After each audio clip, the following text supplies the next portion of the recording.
Hello dear students, once again मैं विशाल एक बार फिर से आप लोगों का वेलकम कर रहा हूं। और हम बात कर रहे थे हमारे पिछले वीडियो में फिजिकल वर्ल्ड हमारे चैप्टर 1 की। ठीक है, पिछले चैप्टर 1 में यानी कि उसके फर्स्ट पार्ट में हमने क्या बात की थी सर? हमने बात ये की थी कि फिजिकल वर्ल्ड में ये फिजिकल वर्ल्ड का मतलब क्या है और इसमें फिजिक्स का क्या मतलब है, फिजिक्स का बेसिक इंट्रोडक्शन क्या है, फिजिक्स में हम क्या पढ़ते हैं। फिजिक्स मतलब एक यूनिवर्स में होने वाली कई अलग अलग फिनोमिनास को साइंटिफिक वे में, उसको साइंटिफिक तरीके से कुछ बेसिक प्रिंसिपल, कुछ लॉस लगा के एक्सप्लेनेशन करना, उसको एनालाइज करना, ये होता है फिजिक्स। उसमें बहुत सारी चीजें हमने देखी, छोटे छोटे लेवल पर हमने देखा, हमें कोई डिटेल में जाने की जरूरत नहीं थी। हमने हर एक पार्ट को समझने की कोशिश की, उसमें क्या क्या प्रिंसिपल्स हैं, उसके स्कोप और एक्साइटमेंट्स क्या है, आप फिजिक्स को कैसे डिवाइड कर रहे हैं अलग अलग कैटेगरीज में, बस ये सब कुछ हमने देखा। अब आता है इस चैप्टर का इंपॉर्टेंट पार्ट। इंपॉर्टेंट क्यों? क्योंकि यहां से एक क्वेश्चन बन सकता है। ठीक है, यहां से एक क्वेश्चन बन सकता है, इसीलिए हमें इस चैप्टर का जो नेक्स्ट पार्ट है वो बड़ा ध्यान से पढ़ना है। पढ़ना इन द सेंस, क्या बहुत ज्यादा टफ है? कुछ भी टफ नहीं है। जैसा पहला आराम से स्मूथली हम सिर्फ सुनते गए, हमने नोट्स बनाते गए कि हाँ ऐसा ऐसा कुछ होता है, बस वैसा ही हमें इस बार भी करना है, कुछ नया नहीं करना है। ठीक है, चलें स्टार्ट करें। तो हमारे फिजिकल वर्ल्ड का अब हम पार्ट करने जा रहे हैं, सेकेंड पार्ट पढ़ने जा रहे हैं। और इस सेकेंड पार्ट में हम क्या बात करने वाले हैं सर? थोड़ी झलक तो दीजिए। ये देखो हम क्या पढ़ने वाले हैं, फंडामेंटल फोर्सेस इन नेचर। क्योंकि अभी सर आपने बताया ना कि फिजिक्स क्या है, स्टडी ऑफ नेचर है। तो ये नेचर में है क्या ऐसी चीज? नेचर में कुछ बेसिक्स लॉ है जिसके बारे में हमने पिछले वीडियो में देखा, ऐसा ऐसा कुछ होता है, जितनी भी चीजें हो रही है वो फिजिक्स है, फिजिक्स है तो नेचर है, नेचर को समझना है। लेकिन ये जो भी कुछ हो रहा है इस नेचर में हो रहा है, लेकिन जो भी कुछ हो रहा है इसके पीछे के कुछ लॉज होंगे ना, कुछ प्रिंसिपल होगा ना कि ऐसे ही कैसे हो गया भाई, एप्पल गिर गया तो बस गिर गया क्या? उसके पीछे कुछ रीजन होगा ना। अब हम उसके बारे में बात करने वाले हैं। अगर हम ये कहें करंट फ्लो हो गया तो क्या करंट ऐसे ही फ्लो हो गया? अरे उसके पीछे भी कुछ रीजन होगा ना, करंट कैसे फ्लो हो गया। ठीक है, उसकी बात करने वाले हम ये देखने वाले हैं कि कैसे कोई एटम यानी कि जब डीकेइंग प्रोसेस में चला जाता है, थोड़ा सा टेक्निकल 12th का पार्ट है ये, ज्यादा डिटेल में इस पर भी हम बात नहीं करेंगे। देखो यहाँ भी हमें कोई ज्यादा डीप में बात नहीं करनी है, हमें तो बस समझना है कि असल में नेचर में ये सारी चीजें जो हमने पार्ट 1 में देखी थी वो हो कैसे रही है, उसके पीछे का रीजन क्या है, बस उसके बारे में बात करनी है। दैट्स इट, कुछ नया नहीं पढ़ना है। ठीक है, लेकिन कि अब वो 4 फोर्सेस हैं कौन कौन से? तो नेचर में होने वाली हर घटना के लिए ये 4 लोग जिम्मेदार हैं। लोग नहीं, फोर्स जिम्मेदार है। कौन कौन से force? Gravitational force, week nuclear force, electromagnetic force और स्ट्रॉन्ग न्यूक्लियर फोर्स। ठीक है, अब आप बोलोगे सर ये 2 चीजें तो समझ में आ रही है, ग्रेविटेशनल फोर्स हो गया, इलेक्ट्रोमैग्नेटिक फोर्स हो गया, ये वीक न्यूक्लियर और स्ट्रॉन्ग न्यूक्लियर फोर्स क्या है? असल में ये दोनों एक ही फोर्सेस हैं, असल में ये दोनों एक ही फोर्सेस हैं, लेकिन फर्क है थोड़ा सा। और वो फर्क क्या है? फर्क ये है कि ये दोनों आपस में इंटरलिंक्ड हैं। अगर इंटरलिंक्ड है तो फिर इसको अलग अलग क्यों पढ़ा? इसके पीछे का भी कारण है। ठीक है, आप तो इतना याद रखिए कि इस यूनिवर्स में जो भी कुछ हो रहा है, ये जो नेचर है जिसे हम फिजिक्स कहते हैं, इसके लिए भी कुछ 4 फंडामेंटल लॉ हमें पढ़ना जरूरी है। अगर इसके बारे में हमें पता है तो हम इस चैप्टर 1 को, इस फिजिक्स में आने वाला जो इतना बड़ा सिलेबस है उसको और आसानी से कर लेंगे। इतना आसान हो जाएगा कि आप बोलोगे अरे इसको फिजिक्स बोलते हैं। हाँ, इसी को फिजिक्स बोलते हैं। देखो, तो बेसिकली हमें यहां पर 4 लॉस के बारे में बात करनी है। These are the 4 fundamental laws. अब फंडामेंटल वर्ड यहां यूज क्यों हुआ है? फंडामेंटल वर्ड का मतलब क्या होता है? बेसिक रूट, सबसे छोटा। जैसे कि मान लो आपने पिज्जा बुलवाया, किसका नाम ले लिया सर? अरे मान लो पिज्जा है, पिज्जा में क्या क्या लगता है सर? पिज्जा में तो टॉपिंग्स लगती है, पिज्जा सॉस लगता है, मायोनीज लगता है, ऑरिगेनो लगता है। ये तो आप ऊपर ऊपर की बात कर रहे हो। मेन क्या है? बेस, पिज्जा बेस जो ब्रेड जैसा होता है। ये कहाँ से आता है सर? ये तो आटे का बनता है। ये कहाँ से आता है सर? ये तो गेहूं से बनता है। यानी पिज्जा खाना है, पिज्जा बनाना है तो उसके बेसिक रूट में जाने की जरूरत है। फंडामेंटल क्या है? उसी तरह से इस नेचर में, इस फिजिक्स में जो भी कुछ हो रहा है उसके पीछे कुछ तो लॉज होंगे, कुछ बेसिक फंडामेंटल चीजें होंगी जिससे हम इस फिजिक्स को, इस सब्जेक्ट को और इसमें होने वाली सब घटनाओं को समझ सकते हैं। तो यूनिवर्सली सिर्फ 4 ऐसे फंडामेंटल फोर्सेस हैं जिसकी हेल्प से आप फिजिक्स को बड़ी आसानी से समझ लोगे। चाहे वो 11th का फिजिक्स हो, चाहे वो 12th का फिजिक्स हो, और आने वाला जितना भी फिजिक्स हो, जब तक आप पढ़ोगे तब तक आपको इन फोर्सेस के बारे में बात करनी है। क्लियर? यही 4 बेसिक लॉस। एक एक करके जरा इसकी बात करते हैं। सबसे पहले याद रखें कि 4 फंडामेंटल लॉस क्या है फिजिक्स में? Gravitational force, week nuclear force, electromagnetic force, और आप लास्ट में देख रहे हैं स्ट्रॉन्ग न्यूक्लियर फोर्स। क्या इसका कोई ऑर्डर है सर? मैं लास्ट में बताऊंगा कि इसका क्या ऑर्डर हो सकता है। लेकिन बेसिकली अगर आपको कुछ क्वेश्चन आता है कि 4 फंडामेंटल फोर्स बताइए, तो इन चारों को याद कर लीजिए, यही 4 फंडामेंटल लॉस है। आगे बढ़े, मैंने पहले ही कहा कोई ज्यादा डिटेल में पढ़ने की जरूरत नहीं है, डीप हमको जाना नहीं है। हम तो अभी सिर्फ चैप्टर 1 ही पढ़ रहे हैं, उसका इंट्रोडक्शन ही देख रहे हैं, इससे ज्यादा हमें देखना भी नहीं है। चलो तो पहले बात करते हैं ग्रेविटेशनल फोर्स के बारे में। ये क्या है? अरे सर तो 9th क्लास में ही पढ़ा था, ग्रेविटेशनल फोर्स क्या? तो सबको आता है।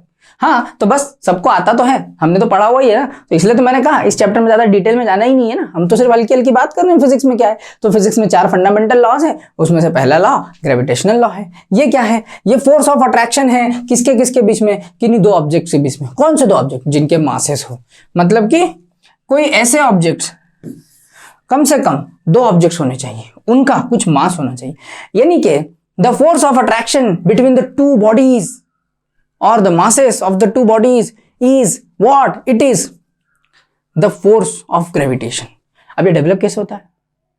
क्या अभी लग रहा है क्या? हाँ अभी लग रहा है ना। देखो मेरा कुछ मास है, मेरी बॉडी है, मेरा मास m1 है, और मेरे कंपेयर में ये जो अर्थ है नीचे, इसका मास m2 है। ये m2 मास वाली अर्थ इस m1 मास वाले छोटे से इंसान पर अपना फोर्स लगा रही है। क्यों? क्योंकि ये 2 मासेस ही तो हैं, एक मैं और ये एक अर्थ। हम दोनों m1 और m2 एक दूसरे के साथ जुड़े हुए हैं। किस फोर्स से? Gravitational force. ये फोर्स है क्या? ये फोर्स है ग्रेविटेशनल फोर्स ऑफ अट्रैक्शन। कैसे आता है? तो जब भी किन्हीं 2 बॉडी जिनका कुछ मास हो, और इन 2 बॉडीज जिनका कुछ मास हो, इनको एक दूसरे से किसी तरह का इंटरैक्शन हो रहा है, इनके बीच में कुछ डिस्टेंस है, तो इनके बीच होने वाले इंटरैक्शन से जो भी अट्रैक्शन फोर्स डेवलप हो रहा है उसे ग्रेविटेशनल फोर्स कहते हैं। इसको किसने बताया? इसको बताया न्यूटन अंकल ने, सर आइजैक न्यूटन ने। अंकल नहीं, आइजैक न्यूटन सर हैं वो। उन्होंने बहुत बड़ी एक तरह से कंट्रीब्यूशन कर दिया, वही इतना कंट्रीब्यूशन कर दिया कि इंसान की जिंदगी बदल गई। इन्हीं की वजह से आज हम इतना बड़ा से टेलीकम्युनिकेशन पढ़ते हैं, है ना। वो सब हम बाद में बात करेंगे कैसे करते हैं, क्यों करते हैं। ये आता कैसा है? हमने पढ़ा है सर, अगर 2 बॉडी मासेस अगर एक दूसरे से कुछ डिस्टेंस पर है तो उनके बीच में जो फोर्स लग रहा है वो क्या होता है? उन दोनों बॉडी के मासेस के प्रोडक्ट के डायरेक्टली प्रोपोर्शनल, और उनके बीच की डिस्टेंस के स्क्वायर के इनवर्सली प्रोपोर्शनल। दोनों को कंबाइन कर दीजिए सर, तो एक फोर्स डेवलप होता है। यही फोर्स क्या बन जाता है?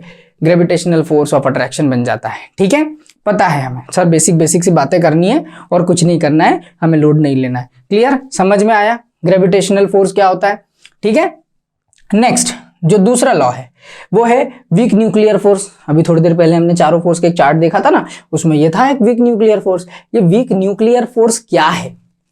अगर वीक न्यूक्लियर फोर्स को देखें तो weak nuclear force is basically allows proton to turn into neutron और neutron to turn into proton, vice वर्सा।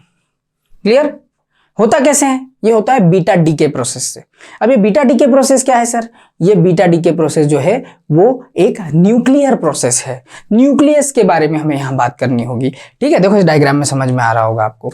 इस डायग्राम में देखिए, क्योंकि मेरे पास एक एटम है और उस एटम के अंदर होता है क्या? न्यूक्लियस होता है सर। तो न्यूक्लियस के अंदर क्या होता है? न्यूक्लियस के अंदर 2 फंडामेंटल पार्टिकल होते हैं सर। कौन कौन से फंडामेंटल पार्टिकल्स होते हैं? प्रोटॉन और न्यूट्रॉन होते हैं सर। Very good.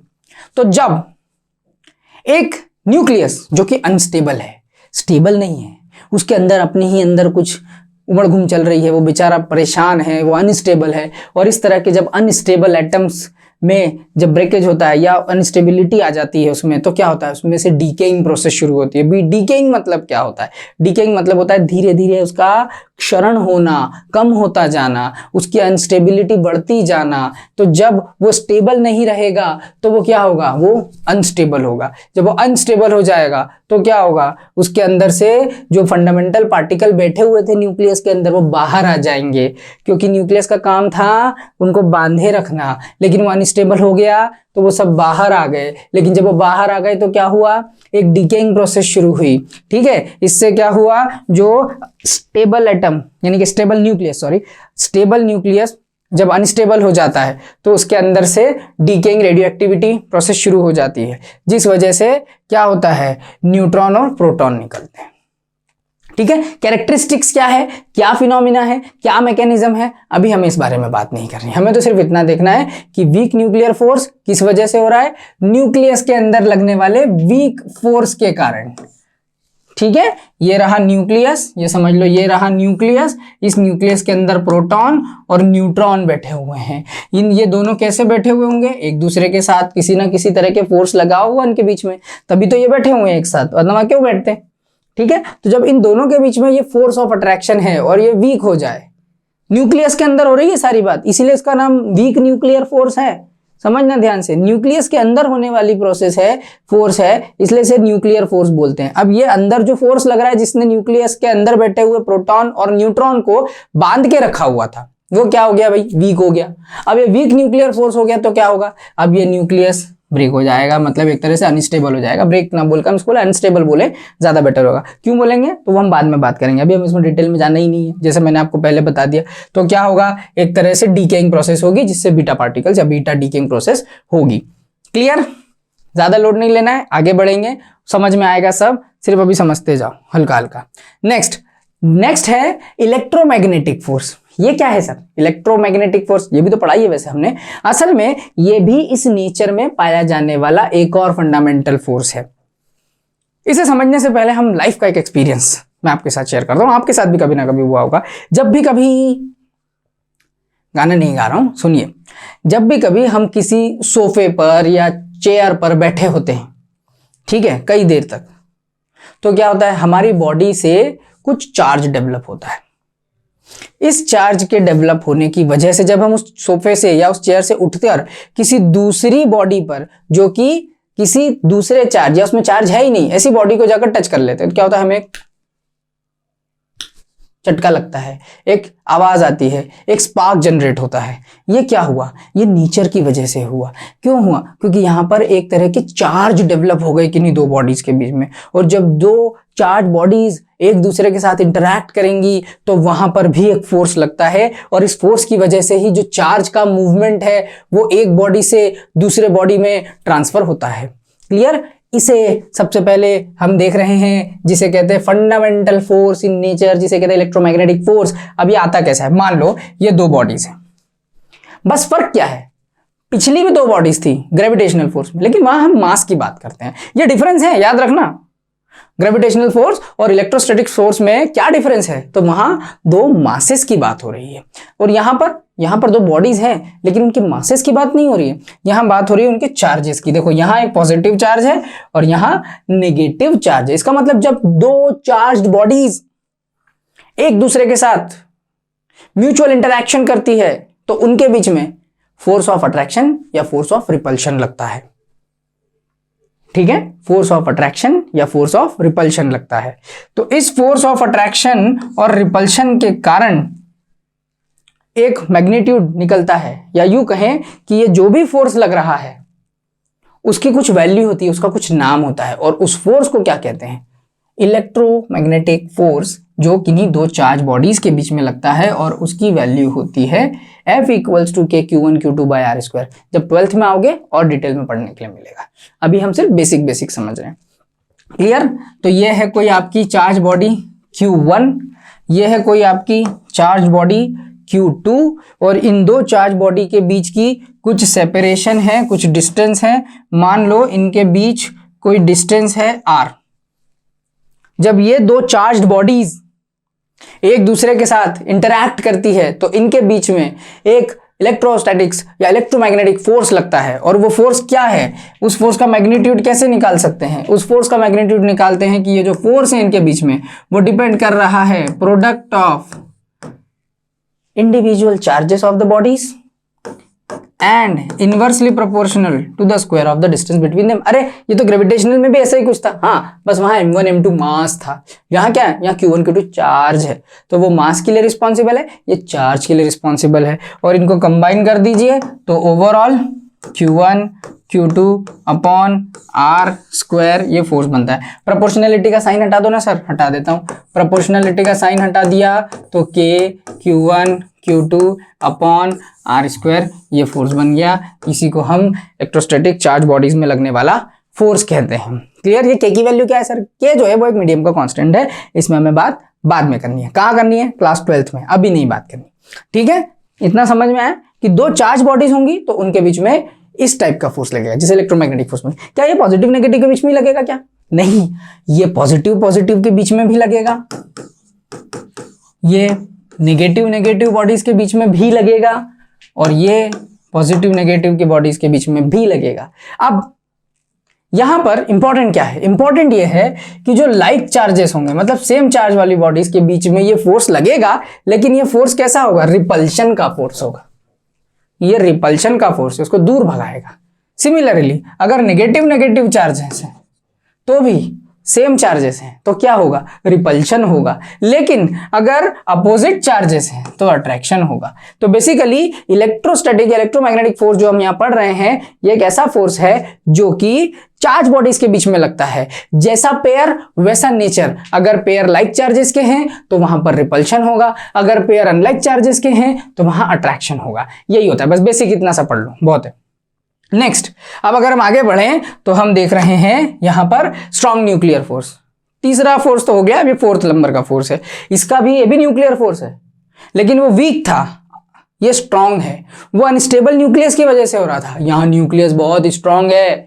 अगर न्यूक्लियस स्ट्रांग है तो क्या वो अपने अंदर आत्मा से, अपने अंदर से बाहर आएगा, अनस्टेबल होगा? नहीं, वो तो स्ट्रांग होगा, पावरफुल होगा। और जब जब स्ट्रांग न्यूक्लियर फोर्स होता है तब तब क्या होता है? कुछ फॉर्म होता है, कुछ नया बनता है। जैसे प्लास्टिक, लकड़ी, फाइबर, ये जो भी चीजें आसपास जितनी भी चीजें भाई किसी ना किसी मटेरियल की बनी है ना। कॉटन हुआ या कोई भी कार्बनिक कंपाउंड हुए, ये कैसे बन रहे हैं भाई? बॉन्डिंग कैसे हो रही है उनके बीच में, उनका स्ट्रक्चर फॉर्म कैसे हो रहा है? सबसे पहले न्यूक्लियस का स्टेबल होना जरूरी है। न्यूक्लियस होगा तभी तो एटम स्टेबल होगा, एटम होगा तभी तो बॉन्डिंग नेचर आएगा, बॉन्डिंग नेचर आएगा तभी तो वो किसी दूसरे एटम से या इलेक्ट्रॉन को आपस में शेयरिंग करेगा और एक स्ट्रक्चर फॉर्म करेगा। तो स्ट्रक्चर फॉर्म करने के लिए जरूरी है कि न्यूक्लियस का भी स्ट्रांग होना जरूरी है। लेकिन न्यूक्लियस को अगर आप देखें तो मैंने आपको बताया था, न्यूक्लियस के अंदर अगर हम देखें, ये आपका न्यूक्लियस है जिसमें प्रोटॉन और न्यूट्रॉन है, और इस न्यूक्लियस के चारों तरफ कौन घूम रहे हैं? इस न्यूक्लियर के तरफ घूम रहे हैं फ्री इलेक्ट्रॉन्स। तो ये ओवरऑल पूरा एटम का स्ट्रक्चर हो गया। अब हम एटम के अंदर देखें तो आउटर मोस्ट शेल में फ्री इलेक्ट्रॉन्स है। हम इलेक्ट्रॉन की बात नहीं कर रहे हैं, हम किसकी बात कर रहे हैं? हम तो न्यूक्लियस की बात कर रहे हैं। मतलब ये फोर्स कहां लग रहा है? न्यूक्लियस के भी अंदर लग रहा है। कैसे लग रहा है? तो देखो, ये प्रोटॉन्स हैं, पॉजिटिव बॉडीज, क्योंकि प्रोटॉन पर पॉजिटिव चार्ज होता है, और ये पॉजिटिव बॉडीज अंदर बैठे हुए न्यूट्रॉन से अट्रैक्ट हो रही है। अब आप बोलोगे सर न्यूट्रॉन पर तो कोई चार्ज ही नहीं होता। हाँ, न्यूट्रॉन पे कोई चार्ज नहीं होता, लेकिन फिर भी ये प्रोटॉन इस न्यूट्रॉन के साथ जुड़े हुए हैं, कोई फोर्स है जिसकी वजह से ये जुड़ा हुआ है। इसीलिए एक न्यूक्लियस अपना स्ट्रक्चर डेवलप करता है, अपना फॉर्मेशन करता है। इसका नेचर कैसा है? ठीक है, तो सबसे पहली बात, अगर हम इसको थोड़ा सा समझने की कोशिश करें तो आप ये देखेंगे, इसकी डेफिनेशन अगर पढ़ें तो क्या है? डेफिनेशन ये है कि strong nuclear force is one of the four fundamental forces. इन चारों फोर्सेस में से एक सबसे ज्यादा स्ट्रॉन्गेस्ट फोर्स होता है। ये देखो, ये स्ट्रॉन्ग फोर्स है जो किसके बीच में लग रहा है? न्यूक्लियॉन्स के बीच में। ये न्यूक्लियॉन क्या है? न्यूक्लियॉन मतलब न्यूक्लियस के अंदर बैठे प्रोटॉन और न्यूट्रॉन। प्रोटॉन और न्यूट्रॉन को न्यूक्लियॉन्स कहते हैं। क्यों कहते हैं? क्योंकि न्यूक्लियस के अंदर रहते हैं, इसलिए इसको न्यूक्लियॉन बोलते हैं। और इनको इंडिविजुअली देखा जाए तो प्रोटॉन और न्यूट्रॉन ही क्या है? प्रोटॉन और न्यूट्रॉन ही न्यूक्लियॉन्स है। तो प्रोटॉन और न्यूट्रॉन के बीच लगने वाला जो स्ट्रॉन्ग फोर्स है उसे हम स्ट्रॉन्ग न्यूक्लियर फोर्स बोलते हैं। आई बात समझ में? और इसका नेचर कैसा होता है? इसका नेचर हमेशा अट्रैक्टिव होगा। ये प्रोटॉन को अपनी तरफ न्यूट्रॉन्स बांधे रखेंगे या न्यूट्रॉन को प्रोटॉन अपनी तरफ बांधे रखेंगे। क्या प्रोटॉन प्रोटॉन के बीच में भी होगा? हाँ, ये प्रोटॉन के बीच में भी अट्रैक्शन का फोर्स होगा, ये न्यूट्रॉन के बीच में भी अट्रैक्शन का फोर्स होगा, ये प्रोटॉन और न्यूट्रॉन के बीच में भी अट्रैक्शन का फोर्स होगा। मतलब इस फोर्स के नेचर की बात करें तो क्या ये हमेशा अट्रैक्टिव है।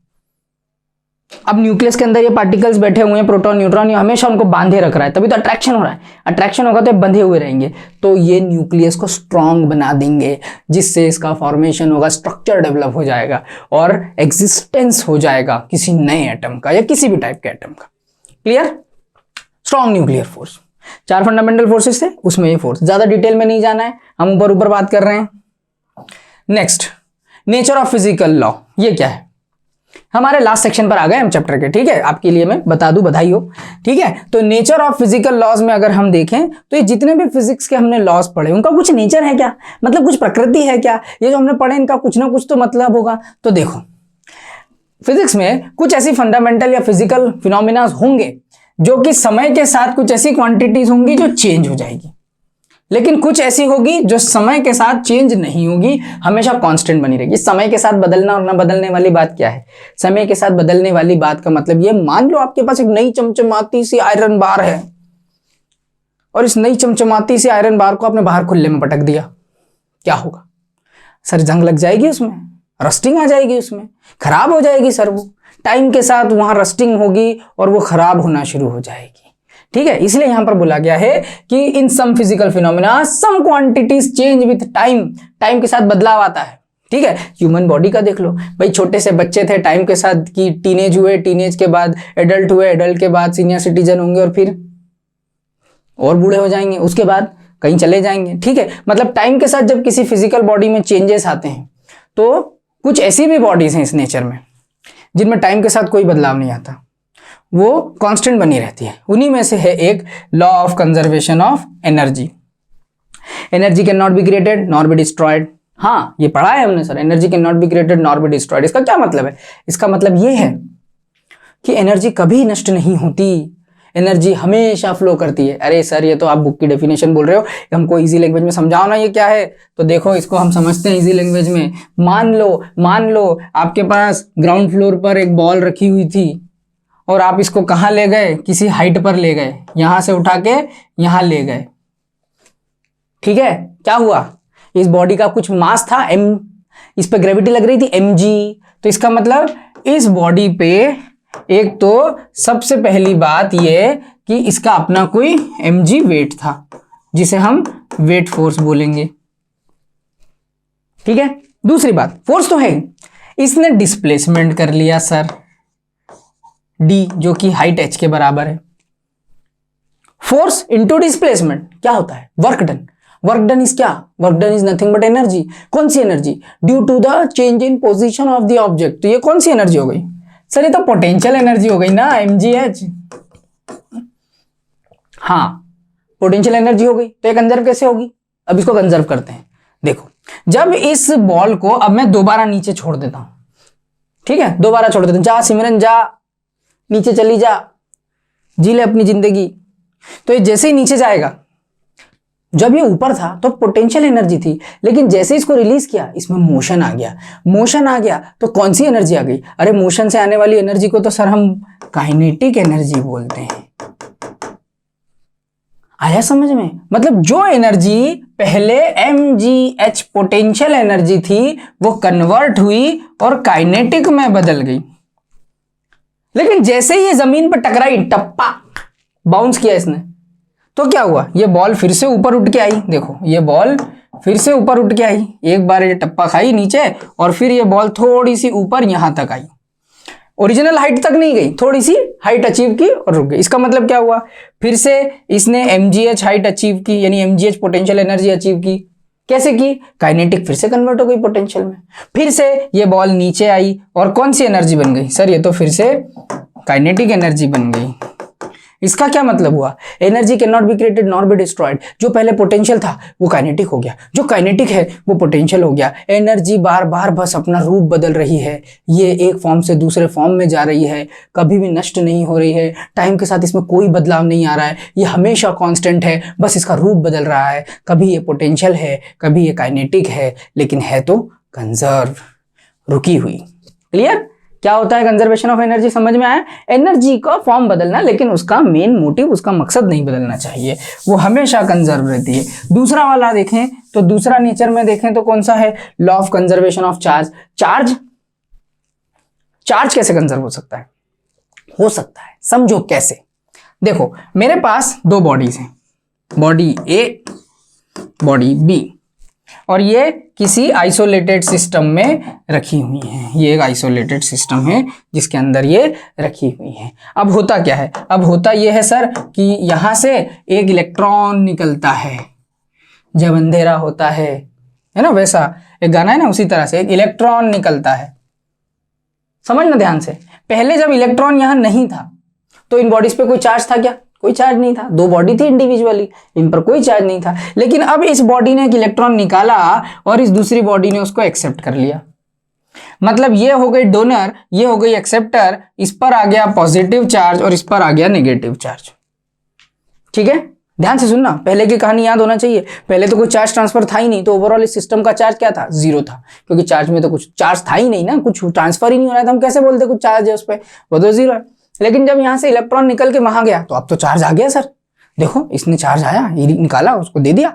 लेकिन ओवरऑल अब भी देखो टोटल चार्ज की वैल्यू कितनी है इस सिस्टम में। अगर एक +1 है, एक प्लस इलेक्ट्रॉन इमिट करके पॉजिटिव बन गया तो दूसरा उसी इलेक्ट्रॉन को एक्सेप्ट करके नेगेटिव बन गया। अब भी अलजेब्रिक सम कितना हो रहा है? +1 -1 दोनों का अलजेब्रिक सम अभी भी 0 हो रहा है सर। इसका क्या मतलब है? इसका मतलब यह है कि अब भी चार्ज की वैल्यू 0 ही है सर। Q फॉर चार्ज की वैल्यू अब भी 0 ही है सर।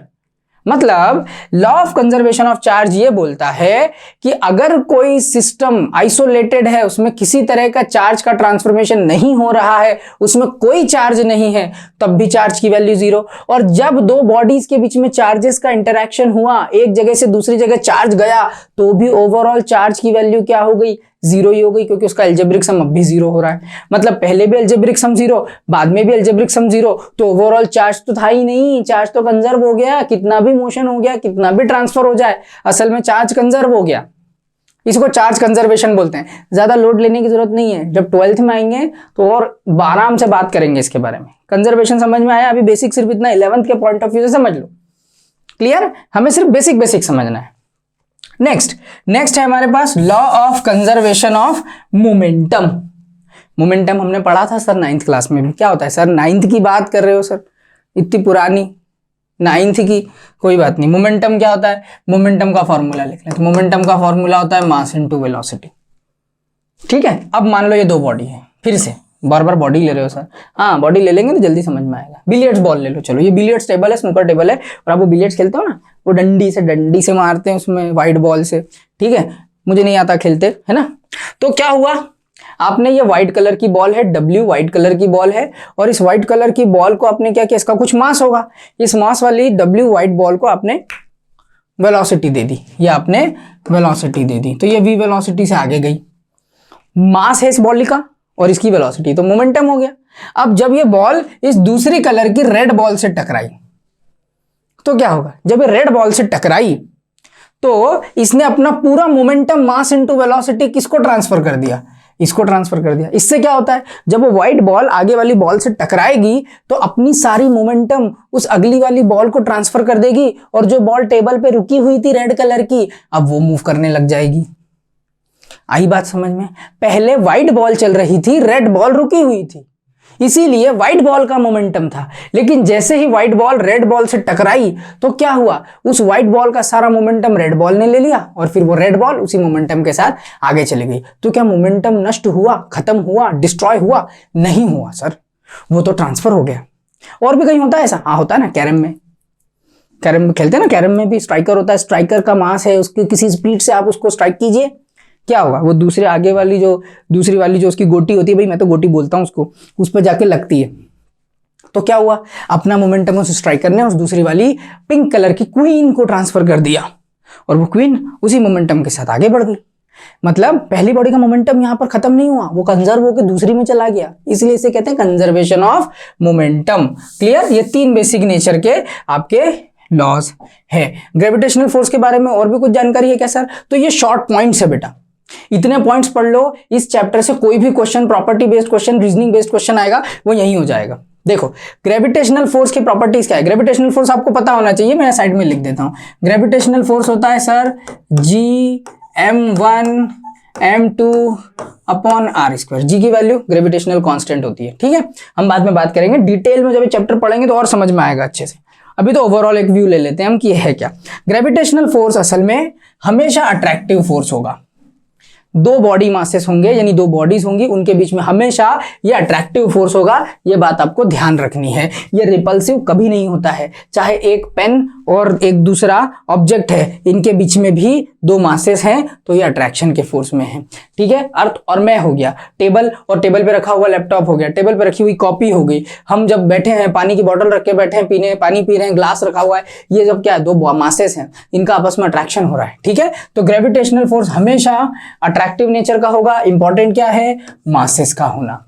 दूसरी इंपॉर्टेंट बात, ये जो ग्रेविटेशनल फोर्स है ये नेचर में मीडियम से इंडिपेंडेंट होता है। इसका क्या मतलब है, अरे भैया सन और अर्थ के बीच में स्पेस है, कोई मीडियम है क्या, नहीं है, लेकिन फिर भी तो हम सन की ग्रेविटेशनल फोर्स की वजह से अर्थ को लेकर बंधे हुए हैं ना। क्या मतलब है इसका, मतलब ग्रेविटेशनल फोर्स इस बात पे डिपेंड नहीं करता कि बीच में कोई मीडियम है या नहीं, एयर है या नहीं, वैक्यूम हो तो भी काम करेगा। ठीक है, ग्रेविटेशनल फोर्स हमेशा हमेशा काम करता है, उसको नेचर यानी कि उसको इस नेचर के अंदर जितने मीडियम से उससे कोई लेना देना नहीं है। ठीक है, इसका मीडियम से कोई लेना देना नहीं है, अंदर कैसा भी मीडियम हो नहीं हो, एयर हो वैक्यूम हो, ये तो लगेगा और इसको लगना है। ठीक है, क्यों लगना है आगे बात करेंगे, अभी सिर्फ समझ लो। नेक्स्ट पॉइंट देखें तो क्या लिखा है, ये फोर्स वीकेस्ट फोर्स है भाई नेचर का, ये भी ध्यान रखो, नेचर का सबसे वीकेस्ट फोर्स है ये। अरे सर क्या बात कर रहे हो, सन इतनी दूर है फिर भी अर्थ को अट्रैक्ट करके बैठा हुआ है, तो कितना पावरफुल फोर्स होगा। हाँ तुम सही कह रहे हो वत्स, ये सही बात है कि सन और अर्थ बहुत दूर है, लेकिन फिर भी इतने पावरफुल तरीके से सन जो है अर्थ को बांधे रखे हुए, लेकिन फिर भी मैं बोल रहा हूँ कि जो 4 फंडामेंटल फोर्स हमने पढ़े ना, उनमें ये सबसे वीकेस्ट है।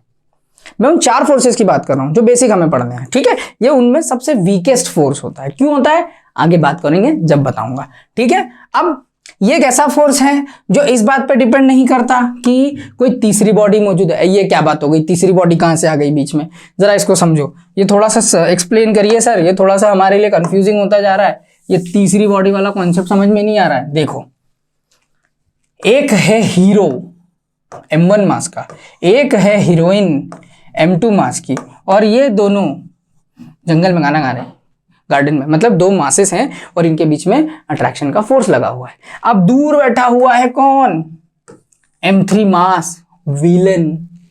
ठीक है, ये क्या करेगा, ये M3 मास है, ठीक है, तीसरी बॉडी का, ये M1 और M2 2 मास है, ये तो आपस में एक दूसरे के साथ फोर्स लगा ही रहे थे, इनको कोई लेना देना नहीं है, इनके बीच में तो ग्रेविटेशनल फोर्स लग ही रहा था, इनके तो बीच में ग्रेविटेशनल फोर्स लग ही रहा था। लेकिन अगर कोई तीसरी बॉडी जिसका मास M3 है वो आ जाए, तो उस तीसरी बॉडी की वजह से इन दोनों के बीच में जो पहले से फोर्स लग रहा है उसमें कोई चेंज नहीं आता, वो नहीं बदलता।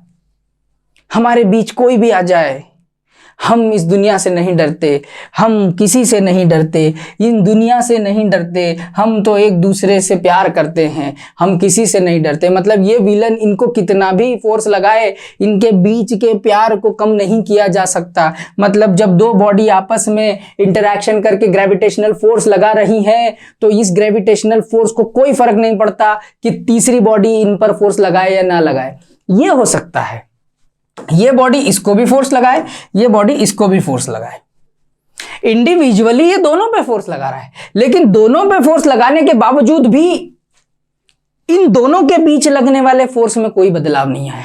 विलन हीरो को भी मारता है, विलन हीरोइन को भी किडनैप कर लेता है, लेकिन फिर भी हीरो और हीरोइन के बीच का प्यार कम नहीं होता। यानी 2 बॉडी जब एक दूसरे के साथ ग्रेविटेशनल फोर्स से जुड़ी हुई हैं, तो कोई तीसरी बॉडी आ भी जाए तो उससे कोई फर्क नहीं पड़ता। लाइव एग्जाम्पल बताओ सर, ये हीरो हीरोइन की बातें ना करो। तो सबसे अच्छा एग्जाम्पल क्या है भाई, हम बात कर रहे हैं अर्थ और मून की। अर्थ और मून एक दूसरे के साथ ग्रेविटेशनल फोर्स से जुड़े हुए हैं, लेकिन इसका मतलब ये नहीं कि सन उन दोनों पे इंडिविजुअल फोर्स नहीं लगा रहा है, सन का अपना फोर्स लग रहा है, लेकिन इससे अर्थ और मून के बीच लगने वाले फोर्स के बीच में कोई चेंज नहीं आ रहा। समझ में आई बात? इसीलिए ये कहा गया है यहां पर कि अगर ये जो फोर्स है इस बात पे डिपेंड नहीं करता कि कोई तीसरा बॉडी भी वहां आ जाए, इससे फोर्स में कोई फर्क नहीं पड़ने वाला। ठीक है, नेक्स्ट ये लॉन्ग रेंज फोर्स है। कितना लॉन्ग रेंज फोर्स है? अरे भैया हमें तो रेंज इतनी पता है स्पेस में इंफिनिटी तक। भाई अर्थ और सन के बीच देख लो, हो सकता है और आगे भी ये लगता हो, हम तो सन तक ही नहीं पहुंच पाए। कोई सन पे जाके खड़ा हो पाया है क्या अभी तक कि ये देख ले कि अच्छा सन तुम कितने गर्म हो, तुम कितना मास लेके बैठे हो। ठीक है, हम अभी सिर्फ एक कैलकुलेशन बेसिस पर ही बात कर रहे हैं पूरे साइंस के पॉइंट ऑफ व्यू से देखे तो। मतलब इस फोर्स की जो रेंज है वो बहुत आगे तक है, इन्फिनिटी तक है। ठीक है, एग्जाम्पल के लिए इन्होंने फोर्स कहाँ लगाया है, देखो ये फोर्स सैटेलाइट के मोशन में लग रहा है, सन में लग रहा है, या फिर इसके अलावा इस ऑब्जेक्ट को, किसी बॉल को नीचे छोड़ दो जमीन पे, तब भी तो ये फोर्स काम कर रहा है। ठीक है, तो ये होता है ग्रेविटेशनल फोर्स और ये उसके कुछ साइलेंट फीचर्स हैं। आप इसको पढ़ लीजिए, आपका कोई भी प्रॉपर्टी बेस्ड क्वेश्चन इस चैप्टर से अगर बनता है तो वो क्लियर हो जाएगा।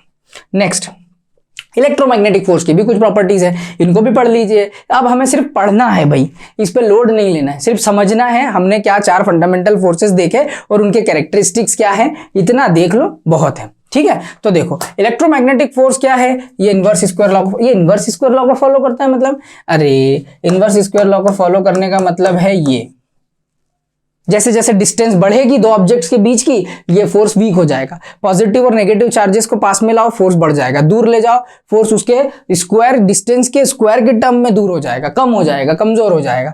ठीक है, इसके अलावा ये भी कैसे फोर्सेस हैं, ग्रेविटेशनल फोर्सेस की तरह ही लॉन्ग रेंज फोर्स है। ठीक है, इलेक्ट्रोमैग्नेटिक फोर्स भी लॉन्ग रेंज फोर्स है। कैसे पता सर, अरे सन से इलेक्ट्रोमैग्नेटिक रेडिएशन आते हैं ना, एनर्जी रेडिएशन, इलेक्ट्रोमैग्नेटिक रेडिएशंस आते हैं, तो ये एक तरह का क्या है, ग्रेविटेशनल फोर्स है। इसकी रेंज भी कितनी है सर, इसकी रेंज भी इन्फिनिटी है सर। और प्रॉपर्टी दिखाइए सर। तो नेक्स्ट है, ये अट्रैक्टिव और रिपल्सिव दोनों होता है। याद रखना, कंफ्यूज नहीं होना है।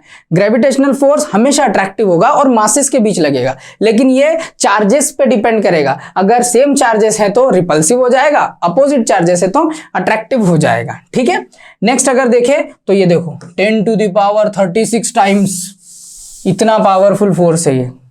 ग्रेविटेशनल फोर्स के कंपैरिजन में 10⁻36 टाइम्स ज्यादा पावरफुल फोर्स होता है। इलेक्ट्रोमैग्नेटिक फोर्स कितना पावरफुल होगा सोचो आप। ठीक है, हम बात करेंगे कैसे होता है, लेकिन 12th में। Now this force does not require any medium. Again, जिस तरह से ग्रेविटेशनल फोर्स को मीडियम की रिक्वायरमेंट नहीं होती है, उसी तरह से इलेक्ट्रोमैग्नेटिक फोर्स को भी किसी भी तरह के ग्रेविटेशनल फोर्स की तरह यहां भी मीडियम की रिक्वायरमेंट नहीं है। दो चार्ज बॉडीज को आप एयर में रखिए, वैक्यूम में रखिए, अंडर वाटर रखिए, कहीं भी रखिए, चार्ज बॉडीज हैं तो वो एक दूसरे पे फोर्स लगाएंगी। हो सकता है मीडियम बदलने से उनके फोर्स का मैग्नीट्यूड थोड़ा सा कम ज्यादा हो जाए, कि पहले मीडियम में फोर्स बहुत पास में था, बहुत तेज लग रहा था, तो हो सकता है दूसरे मीडियम में फोर्स का मैग्नीट्यूड थोड़ा सा कम आ जाए, कमजोर आ जाए, लेकिन इसका मतलब ये नहीं कि फोर्स नहीं लग रहा है। ठीक है, तो ये मीडियम पे डिपेंड नहीं करता है। जैसे कि ये देखो, orbital motion of electron around the nucleus. कैसे सर, ये देखो, ये है न्यूक्लियस और इस न्यूक्लियस के पास में कौन घूम रहे हैं, इलेक्ट्रॉन घूम रहे हैं सर। न्यूक्लियस पर पॉजिटिव चार्ज है सर, इलेक्ट्रॉन पे नेगेटिव चार्ज है सर। पॉजिटिव चार्ज और नेगेटिव चार्ज एक दूसरे को अट्रैक्ट कर रहे हैं सर। कौन सा फोर्स लग रहा है, इलेक्ट्रोमैग्नेटिक फोर्स लग रहा है सर। ठीक है, इसीलिए ये एग्जांपल दिया हुआ है। ऑर्बिट में मोशन कर रहे हैं, घूम रहे हैं, ठीक है, और चार्ज बॉडीज के बीच में ही लगेगा, ये बात ध्यान रखना। चार्ज बॉडी कौन, न्यूक्लियस और इलेक्ट्रॉन।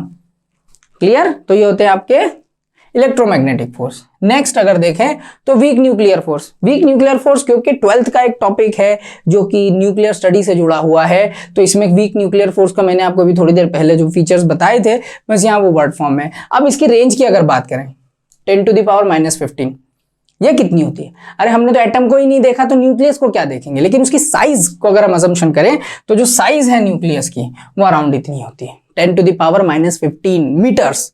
इतना छोटा न्यूक्लियस, और उस न्यूक्लियस के अंदर बैठे हुए प्रोटॉन न्यूट्रॉन जो आपस में एक दूसरे को फोर्स लगा रहे हैं, ये वो फोर्स है जिसे हम वीक न्यूक्लियर फोर्स बोलते हैं। अब अभी भी देखो, न्यूक्लियस खुद इतना छोटा, उसके अंदर प्रोटॉन और न्यूट्रॉन, और वो ताकत से एक दूसरे पर फोर्स लगा रहे हैं, इसीलिए ये ग्रेविटेशनल फोर्स से 10⁻25 टाइम्स ज्यादा है। एक ग्रेविटेशनल फोर्स बहुत दूर लग रहा है, और एक तो एटम के अंदर न्यूक्लियस में बैठे हैं तो भी इतना पावरफुल फोर्स ले रहा है। ठीक है, ये फोर्सेस जब भी लगते हैं वीक न्यूक्लियर फोर्सेस, तो बीटा डीके प्रोसेस होती है। इसके लिए हम स्टडी करते हैं न्यूक्लियर रिएक्शंस की, रेडिएशंस की, किस तरह से अनस्टेबल न्यूक्लियस जो है वो अपने अंदर से रेडिएशन प्रोड्यूस करता है, उसकी बात करते हैं। ठीक है, अभी सिर्फ आप बेसिक से इसको समझ लो, हमें डिटेल में 12th में पढ़ने के लिए मिलने वाला है। Strong nuclear force, strong nuclear force की बात करें तो स्ट्रॉन्ग न्यूक्लियर फोर्स जैसे मैंने बताया कि न्यूक्लियस के अंदर प्रोटॉन और न्यूट्रॉन है और ये दोनों एक दूसरे के साथ फोर्स लगा रहे हैं, तो हमेशा न्यूट्रॉन और प्रोटॉन आपस में अट्रैक्टिव फोर्स लगाएंगे जिससे न्यूक्लियस स्ट्रॉन्ग होगा, उसका फॉर्मेशन स्ट्रक्चर बहुत पावरफुल होगा। ये शॉर्ट रेंज फोर्स है। कितना शॉर्ट रेंज फोर्स है? अभी तो बताया था 10⁻⁻15 मीटर्स, इतना छोटे रेंज तक के काम करता है ये फोर्स। इसके बाद हम थोड़ा और आगे बढ़े तो ये देखो, ये जो रेंज की मैंने बात की थी वो यहीं लिखी हुई है, ठीक है, इतना छोटे रेंज पर काम करता है ये। इसकी बात और देखें तो it does not depends upon the charge on nucleons. Nucleons मतलब अभी बताया था ना थोड़ी देर पहले, न्यूक्लियस के अंदर रहने वाले फंडामेंटल पार्टिकल जिनको प्रोटॉन और न्यूट्रॉन बोलते हैं। ये फंडामेंटल पार्टिकल प्रोटॉन और न्यूट्रॉन, इनको कहा जाता है न्यूक्लियॉन्स, क्योंकि ये न्यूक्लियस के अंदर रहते हैं। और ये फोर्स कहाँ लगता है?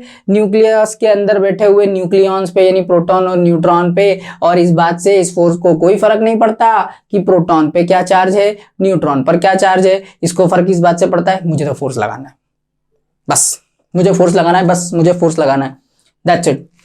ये किसी भी न्यूक्लियॉन के यानी पार्टिकल के चार्ज पर डिपेंड नहीं करता है, ठीक है। ये नेचर का सबसे स्ट्रांग फोर्स है। क्यों है सबसे स्ट्रांग? अगर ये फोर्स नहीं होता ना तो न्यूक्लियस नहीं होता। न्यूक्लियस का स्ट्रक्चर बनाए रखने के लिए न्यूक्लियस के अंदर रहने वाले पार्टिकल्स का आपस में जुड़ा होना जरूरी है। तो ये फोर्स जब बना होगा उनके बीच में तो न्यूक्लियस बना, न्यूक्लियस का फॉर्मेशन हुआ तो फिर क्या हुआ? एटम बना, एटम का फॉर्मेशन हुआ तो क्या हुआ? मटेरियल का एग्जिस्टेंस, मैटर का एग्जिस्टेंस हुआ। इनके एग्जिस्टेंस से क्या हुआ? दुनिया बनी। आई बात समझ में? यानी कि इनका एग्जिस्टेंस बहुत जरूरी है, इसीलिए ये नेचर में सबसे स्ट्रॉन्ग फोर्स है। क्या इसका कोई ऑर्डर है? हम कैसे पता लगाएंगे कौन कितना स्ट्रॉन्ग है? तो देखो यहां पर एक ऑर्डर दिया हुआ है। ये जो न्यूक्लियर फोर्स है, स्ट्रॉन्ग न्यूक्लियर फोर्स, ये 10⁻38 टाइम्स स्ट्रॉन्गर है। किससे? ग्रेविटेशनल फोर्स से। नोट डाउन कर लेना, बहुत इंपॉर्टेंट कैरेक्टरिस्टिक्स है, ये एमसीक्यू में मिल जाता है कभी कभी, ठीक है। 10⁻38 टाइम्स ज्यादा है ग्रेविटेशनल फोर्स से और 100 टाइम्स ज्यादा है इलेक्ट्रोमैग्नेटिक फोर्स से, ठीक है। ग्रेविटेशनल फोर्स से भी ज्यादा पावरफुल है और इलेक्ट्रोमैग्नेटिक फोर्स से भी ज्यादा पावरफुल है। इसीलिए ये स्ट्रॉन्ग न्यूक्लियर फोर्स इस फंडामेंटल चारों फोर्सेस में सबसे ज्यादा स्ट्रॉन्गेस्ट फोर्स होता है नेचर में। और इसी कारण से नेक्स्ट एक रिलेशन डेवलप होता है, ठीक है। Gravitational force, week nuclear force, electromagnetic force और ये है स्ट्रॉन्ग न्यूक्लियर फोर्स, है ना। ये स्ट्रॉन्ग न्यूक्लियर फोर्स है एफ, जिसको मैंने Fn बोला है। Fn मतलब एक न्यूक्लियर फोर्स ही है, बस है ये भी न्यूक्लियस, ये है ये भी न्यूक्लियर, लेकिन ये वीक न्यूक्लियर फोर्स है तो यहां मैंने इसको स्ट्रॉन्ग न्यूक्लियर फोर्स के लिए Fn बोल दिया, ठीक है। तो आप नेचर का देखो, रेशो देखो इन फोर्सेस का। अगर ग्रेविटेशनल फोर्स 1 है तो वीक न्यूक्लियर फोर्स इसका 10⁻25 टाइम्स ज्यादा है, क्लियर। अगर इलेक्ट्रोस्टैटिक फोर्स की बात करूं तो ये देखो, ये न्यूटन के ग्रेविटेशनल फोर्स से 10⁻36 टाइम्स ज्यादा है और ये स्ट्रॉन्ग न्यूक्लियर फोर्स ओवरऑल सबसे ज्यादा है, 10⁻38 टाइम्स ज्यादा है। आई बात समझ में? इसीलिए इन चारों फंडामेंटल फोर्सेस में स्ट्रॉन्ग न्यूक्लियर फोर्स सबसे पावरफुल है। और अगर स्ट्रॉन्ग न्यूक्लियर फोर्स होगा तभी न्यूक्लियस बनेगा, एटम बनेगा, मैटर एग्जिस्ट करेगा, ये यूनिवर्स बनेगा, ये दुनिया बनेगी। आई बात समझ में? इसीलिए इस दुनिया के एग्जिस्टेंस के लिए सबसे पहले सबसे छोटा फंडामेंटल फोर्स यानी कि आपका स्ट्रॉन्ग न्यूक्लियर फोर्स होता है, जो इतना पावरफुल है, जो दुनिया बनाने की ताकत रखता है। आई बात समझ में? तो हमने ये 4 फंडामेंटल फोर्सेस की बात की। आप चाहो तो ये रेशो भी आप नोट डाउन करके रख लो, ये आपको रेशो भी पूछे जा सकते हैं। अगर आप ये शॉर्ट रेंज इस तरह से रेशो याद रखोगे तो किसी भी तरह का कैलकुलेशन फोर्स से रिलेटेड आप बड़ी आसानी से कर लोगे, क्लियर। तो यहां आकर बधाई हो, आपका फिजिक्स का क्लास 11th का first chapter physical world complete हो रहा है, फिनिश, खत्म हो गया। आई बात समझ में। तो हमने क्लास 11 फिजिक्स का जो चैप्टर 1 पढ़ा था उसमें हमको 2 पार्ट में हमने इसे पढ़ा। पहले हमने नेचर की बात की और उसके कुछ प्रिंसिपल्स और स्कोप्स की बात की, उसमें क्या क्या फिजिक्स को हम डिवाइड कर सकते हैं। उसके बाद जो नेक्स्ट पार्ट था जहां पर क्वेश्चन आने की संभावनाएं हैं वो है आपका fundamental forces in nature.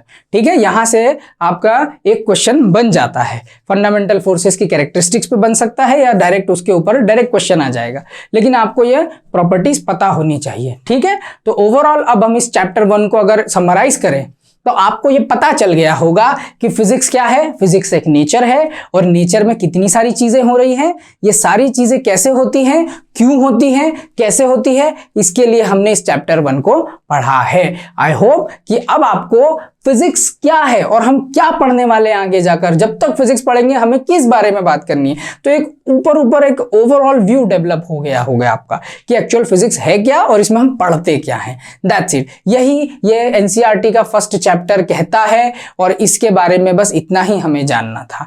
Next जो चैप्टर्स होंगे वहां से अब हमारे इंपॉर्टेंट क्वेश्चंस जो एग्जाम में पॉइंट ऑफ व्यू से आते हैं वो स्टार्ट हो जाएंगे। ठीक है, तो यहां आकर मैं फर्स्ट 1 को कंक्लूड करता हूं। आपको ये चैप्टर समझ में आया होगा, तो अब हम इस वीडियो को एंड करते हैं। Thank you very much, bye bye.